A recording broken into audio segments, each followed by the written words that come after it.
Сәлем достар, микрофонда мен Ілияс Байсейіт, бұл информатика каналы. Бүгінгі біздің қарастыратын тақырыбымыз CSS-тің қасиеттері, оның ішінде фонның қасиеттері және шекара қасиеттері. CSS-тің фон қасиеттері негізі бізде кітапта берілген background color и background image берілген, бірақ одан бөлек егер артқы фонда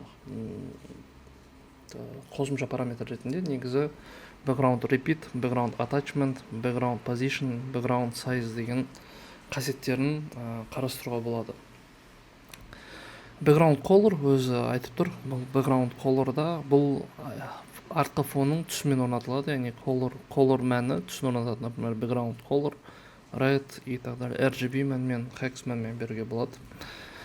Осының ішінде red деп атаумен беруге болады, немесе RGB мен ондық атау ретінде беруге болады. Ал егер де оны бермесек, по умолчанию ақ түсті таңдайды.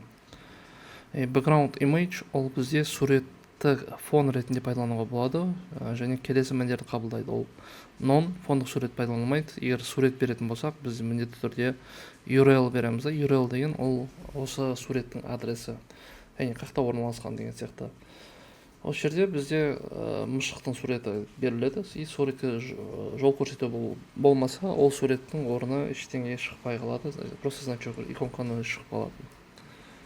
Одан кейін қасиет ол background repeat, яғни қойылған суреттердің қайталануы. Например, ол фондық кескінің қалай қайталанатынын орнатады.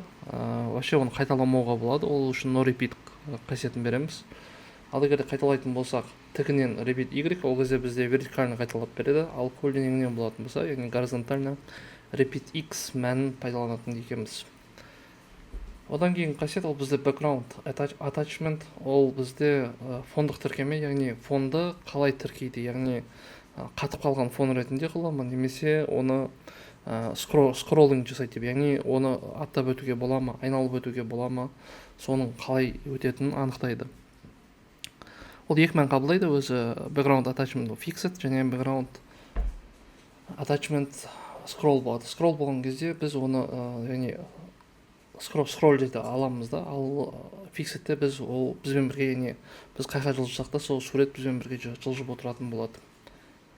Одан кейін қасиет ол background position, ол фонның орналасуын анықтайды. Например, бізде right top, left top, center деген сияқты, center left деген сияқты нәрселерді анықтайды.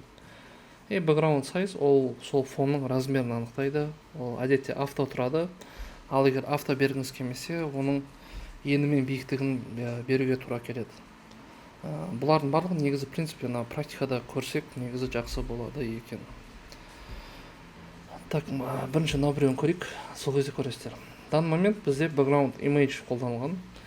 Осы жерге былайынан жасап көрсек болады. Эксперимент ретінде. Background color, например, по умолчанию red деп берсек болады. И run'ды басам, ол red болады. Ал по умолчанию ол бізде ақ болады екен. Run'ды басам, обычно тұрады. Енді бізде қазір URL бар. URL-ның суреттің атауы image3 png, и осы жерде бізде тұр. И осы жерде қазір қасиеті background repeat, ол бізде no repeat тұрды. No repeat деген ona сурет қайталанып тұрған жоқ. Осы background no repeat'ті біз давайте бүйтейік. Repeat, например, repeat y бойынша берейік. Repeat y бойынша вертикально қайталану керек, яғни бәрі дейді. Яғни осы фон толғанша бізде екі рет толды, дұрыс па?